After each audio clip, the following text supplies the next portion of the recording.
Türkmenistan'ın dürli sebitlerine internet torunun tiyirligi yene peseliyar. Uloncular VPN'lerin köpçülüklöğün petiklenýändigini aýdýarlar. Bular barada da Atyk radiosynyň çeşmeleri we habarçylary 11-nji oktýabrda habar berdiler.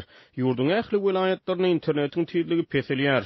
İşleyen VPN'ler yapılýar diýip ýagdaýdan habarly çeşme Atyk radiosynyň habarçysyna maglumat berdi. Azatlygyň Mar welayatyna habarçysy sebitde mobil aragatnaşygyň hiliniň yaramadlaşandygyny, internet toruny baglanmagyň kynlaşandygyny habar berýär. İlk başda imo messenger arkaly iberilýän videolar, suratlar we ses faýllary gitmäni başlady. Soňra iberilýän hatlarym gitmegini besetdi. Adamlar köpçülükleýin ICQ messengerine geçip başlady. Olam arasyny işlemeýär. VPN'ler asla ýat boldy. Öňler YouTube, TikTok ýaly sosial ulgamlara VPN arkaly girip bolýardy. Inni olaram ýat boldy diýip bir marly ulanjy Atyk radiosynyň habarçysyna gurrun berdi. Türkmenistanyň hökümeti soňky bir näçe ýyl bäri hem kanun taýdan hem iş ýüzünde internet toruny gödäwçiligi güýçlendirdi.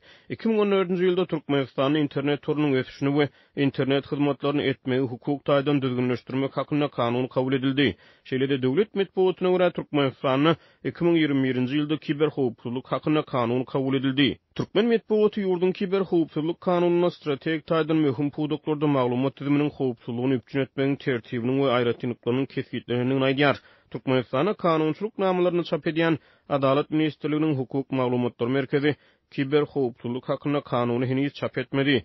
Şeýle-de soňky ýyllarda Türkmen aragatnaşyk agentliginiň düzümine kiber howpsuzlyk gurlugy döredildi. Häkimetler ýurdun kiber giňişligini kanun taýdan düzgünleşdirmegiň formulasyny işläp dizýän mahaly muňa aýakdaş ýurtda internet torundan peýdalanjylaryň mümkinçilikleri ýergiderli çäklendirilip başlandy. VPN'ler ýergiderli petiklendi. Internet torunyň tiyirligi ýergiderli pese gaçdy. Türkmenistanyň hökümeti soňky bir näçe ýyl bäri dürli puwduklarda sanly ulgamlaryň ornaşdyrylýanyny aýdýar. Munyň bilen baglykda Türkmenistanyň 2019-2025-nji ýyllarda sanly ykdysadyýet ösdürmegiň konsepsiýasy işlenip taýýarlandy. Şeýle-de Türkmenistanyň 2019-njy ýylda e-nokod.gov.tm we 2020-nji ýylda sanly nokod.tm ýaly merkezleşdirilen döwlet portallary döredildi. Sanly ulgamlaryň öwresiniň giňelmegine paralel elektron neşirleriň hökümetçi habar portallarynyň sany ýyl saýyn artyp başlady. 2021-nji ýylyň awgustyna Türkmenistanyň Daşary işler ministrligine maglumat ulgamlaryna gödäwçilik bölümi döredildi. Döwlet medeniýeti bu bölümiň kiber howpsuzlygy üpjün etmek boýunça wezipeleriň wajypdygynyň ugur alınıp döredilenini aýdýar. 2022-nji ýylyň sentýabrynda Türkmenistanyň hökümeti döwlet medeniýetine görä elektron aragatnaşyk ulgamyny artdyrmak we onuň bütünligini emele getirmek maksady bilen öz başlyk milli sanly tory döretmegi maksat etdi. Türkmen hökümetiniň internet giňişligine kiýişçiliginiň ýokarlanmagy ýurt raýatlarynyň dünýäde iň pes internet tiyirliginden peýdalanýan döwürlerine gabat geldi. Ýa-da geçen ýyl Britan barlykçylary tarapyndan geçirilen tiyirlik barlyklary Türkmenistanlaryň dünýäde iň haýal internet ulgamyndan peýdalanýanlyklarynyň üstüne açdy. Ýurdun çägindäki kiber giňişligi döwlet gödäwçiligi güýçlenýän mahaly ýöneköý raýatlaryň internet torunak hereketleri ýergiderli çäklendirilip başlandy. Türkmenistany onsuz hem eýäm ençe ýyllaryň dowamyna Facebook, Twitter we Instagram ýaly sosial torlar galy bersede garaşsyz maglumat çeşmeleri häkimetler tarapyndan petikli saklanýar. Ýa-ni ýakyna bir daşary ýurt döwletinden Türkmenistana dolanan bir marly ýaşaýjak Atyk radiosynyň habarçysy bilen gurrundaşykda ýurdun pes internet mümkinçilikleri barada gurrun berdi. Daşary ýurt döwletinden ýaşan döwürmizde Türkmenistanyň internet torunyna ýüklenýän video roliklary we äşleriň tomoşalaryny, aýdymçylaryň çykyşlaryny tomoşa ederdik. Eger internet petiklenýän bolsa, ondan edip bular özleriniň video roliklaryny internete goýýarlar diýip şüphe bildirirdik. Şonuň üçin biz internetiň gaty bir petiklenýändigini dogry ynanyp bilmezdik ýöne.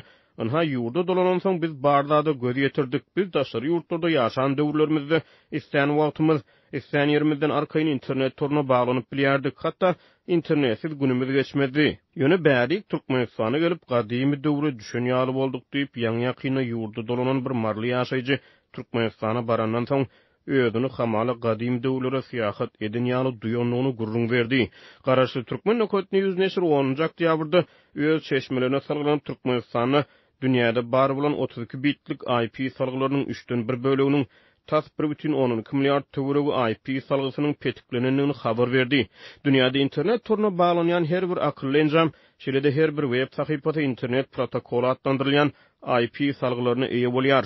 IP salgylary 4'lük internet protokolu, ýagny IPv4 we altylyk internet protokolu, ýagny IPv6 hökmüne iki topara bölünýär. Akıllı telefonlar, televizorlar, laptop we desktop kompýuterlary öz boluşly IP salgylaryna eýe bolýarlar.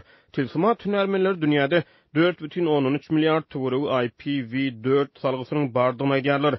Şeýle-de altylyk IP-niň, ýagny IPv6-nyň sany taýdan trilyonlar çodugyny aýdýarlar. Türkmen Nököt News garaşsyz neşriniň çeşmeleri häzirki wagtda Türkmenistanyna 1,12 milyar töweregi IP salgysynyň petiklenendigini aýdýarlar.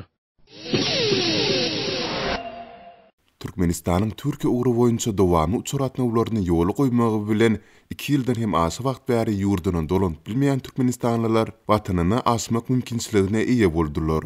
Emma goloýda Türkiýede gelen türkmenistanlylaryň ençemesiniň azatlygy aýtmagyna görä, munyň bilen bagly çykdyjylar köpler üçin güýç ýeterden has ýokary bolmagynda galýar. 5-nji oktýabrda Türkiýe bilen dowamly uçarlaryň ýoly goýulmagy netijesinde Türkmenbaşynyň aeroporty bu ugru boýunça hepdede 4 uçary kabul edip başlady. Yerli wagt bilen 15:00 töwereginde goňýan Boeing 737 kysymly uçaryň her biri bilen 170-180 türkmen raýaty ýygyna gelýär. Diýip anonimlik şertinde gurulasan Türkmenistanyň seçmämiz gurrun berdi. Ol mundan soň gelen ýolukçynyň ýanynda manady bolsa, onda 120 manat, bolmasa-da $10 töledip mecbur Covid testinden geçirýändiklerini, netijesi negativ bolsa, onda hiç ýyly karantinsiz aeroportdan göýberilýändiklerini aýtdy. Onanmazdan soň aeroportda 6 sagat töweregi saklap soňra-da gidip bilersiňiz diýip goýberdiler. Emma Türkmenbaşynyň aeroportunda şol wagtyň özünde dürli vilayetlerden gelen raýatlara öz ýaşaýan sebäplerini aşmak üçin bilet tapmak mümkin däldi. Otlar hem desine bilet tapmak başartmaýar. Şol sebäpli köpler şäherara gatnaýan taksileri hakyna tutup öz sebäplerini aşýarlar. Diýip goloýdy Türkiýeden Türkmenbaşynyň aeroportuna gelen ol ýerden hem daşawda asan söhbetleşimiz gurrun berdi. Ol taksileriň Türkmenbaşydan daşawda çeline her adam başyna $50, Türkmen Hawada $70, Marahim $60 pul soraýandyklaryny aýtdy. Ol taksiçileriň hyzmatlaryny dollarda bahalasalar da töleg wagty onuň gara bazyryň kursu boýunça ýagny $1 20 manat meçberinde kabul edýändiklerini belledi. Bu çykdyjylary köpler çekip bilmeýär. Türkiýede birnäçe ýyllap ýygyna dolanyp bilmeýän raýatlaryň maddi ýagdaýy has agyrlaşdy. Muňa garamazdan türkmen häkimetleri raýatlaryna ýeňillik döretmek deregine uçar biletleriniň bahasyny $400 töwereginde kesgitlediler. Gelen badyňy hem test edip $10 töledýärler. Mundan soň ýaşaýan sebätini aşmak üçin hem taksiýa esli pul çykarmaly garaz. Ýoldaky iýmiti hem goşanyňda Türkiýeden Türkmenistana aşmak üçin $500 hem aşa pul çykarmaly boldum. Diýip hopsuzlyk aladalar sebäpli atlandyrylmasylygyny soran söhbetleşimiz belledi. Ol şäherara taksileriň köplenç eýäm gün batandan soňra ýola çykýandyklaryny, munyň hem durly hilakçylyklary ýol açmagynyň mümkindigini duýdurdy. Şäherara ýollaryň ýagdaýy juda ýaramaz, olaryň howply jaýryk ýerleri hem köp. Taksiçiler onda da has ir aşçak bolup, gejanyň dowamında ýokary tezlik bilen sürýärler. Ýol hilakçylygynyň howpuna hem garamazdan olar ýolukçylaryň bu baradaky nägileligine kän gulak hem gabartmaýarlar. Diýip söhbetleşimiz sözüne goşdy.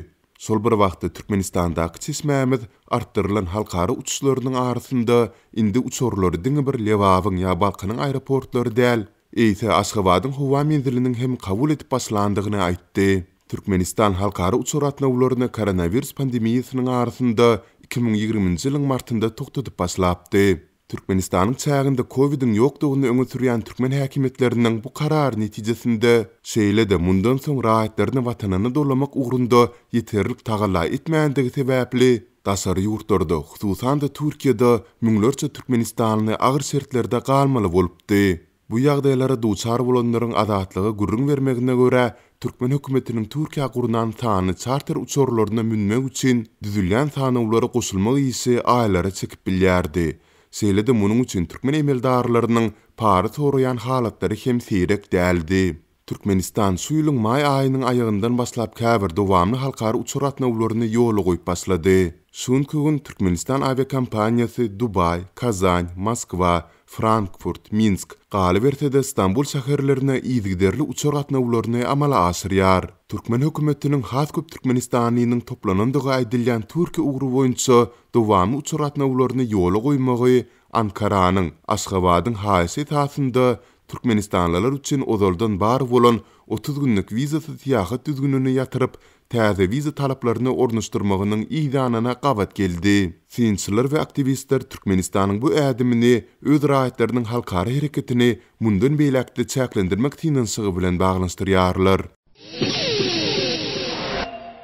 Marynyň çetki obalaryna orta mekdeplerde SSR döwründen galan partalar ulanylýar. Mary welaýatynyň ýolutyn etrabynyň çet obalaryna orta mekdeplerde zähmet çekýän mugallimler mekdepleriň hojalyk üpçünçiliginiň pes ýagdaýyndan şikaýet edýärler. Azatlyk radiosynyň habarçysy bilen howpsuzlyk ýagdaýlary sebäpli anonim şertlerde gurrundaş bolan ýerli mugallimler synyp otaglaryna partalaryň we oturuşlaryň juda könünşenligini, hojalyk üpçünçiliginiň gözgüýni ýagdaýynyň bilim terbiýeçilik işleriniň kiline yaramaz täsir edýändigini aýdýarlar. Azatlyk radiosynyň habarçysy bilen gurrundaş bolan oba mugallimleri çetki sebitlerdäki mekdepleriň hojalyk üpçünçiliginiň ýagdaýynyň şäher mektepleri bilen deň derejäde çykarylmagyny soraýarlar. Ýoglatylmy mugallimler mekdepleriň hojalyk üpçünçiliginiň ýagdaýynyň gowulandyrylymagyny, partalaryň we oturuşlaryň täzelenilmegini sorap mektep müdirinden bilim ministrligine ýüz tutmagy soranlyklaryny, ýöne haýyşlarynyň kanagatlandyrylmaýanyny aýdýarlar. Biz öňler her ýyl çağalarymyzda oturuşlaryň we partalaryň ýetmeçilik edýändigini aýdyp mektep müdirimizden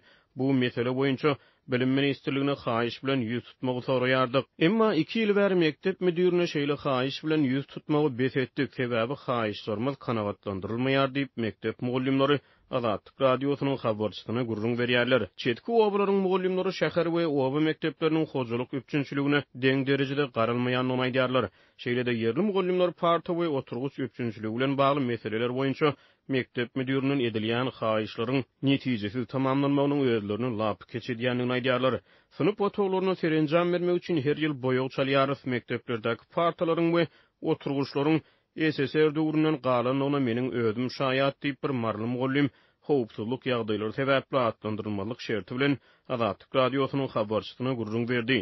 Men hem şu mektebi tamamladym diýip ýerli mugallim sözüniň üstüne ýetirdi.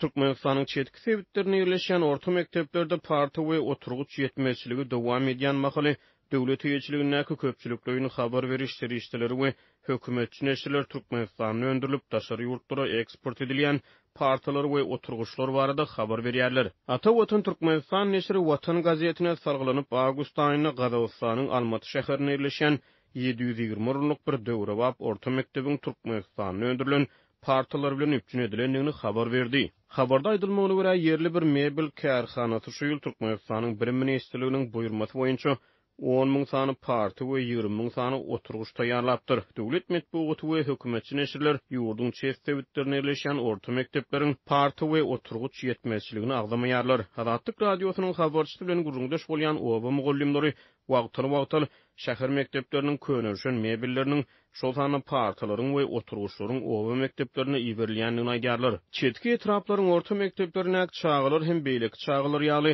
oňot partalara we täze oturguçlary münasipdir diýip bir oba ýaşaýjysy Azatlyk radiosynyň habarçysy bilen gurrundaşlykda aýtdy. Bu aralykda Azatlyk radiosynyň Balkan welaýatyna habarçysy geçen hepde Sewitiň käbir mekteplerine welaýat bilim müdirliginiň işgärleri tarapyndan barlyklaryň geçirilendigini, ýöne geçirilen barlyklaryň mektepleriň kemçilikleriniň üstüne açman eýsem olary ýaşyrýanyny habar berdi.